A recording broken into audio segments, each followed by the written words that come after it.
Demək ki, Optimanın bugün karobkasını sökmüşük və karobkada cəmi cümlətanı olan yağ demək, təxmini bir 300 qram olar, bəlkə də 1 litr olar, belə bir yağ var. Şöyle yandırım biraz görsənsin və yağın rəngi də bu cür olubdu. Bunun belə olmasının səbəbi var. Səbəbi odur. Demək, bu avtomobillərdə radiator, ümumiyyətlə demək olar ki, bir çox avtomobillərdə radiator var. Hansı ki,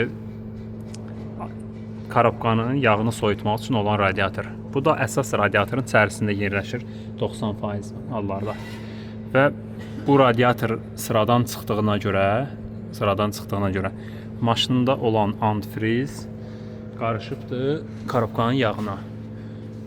Və karobkanın yağına qarışıb, biraz da təzyiq olandan, karobkada olan təzyiq daha çox olduğu üçün su ilə bərabər çıxıb çölə.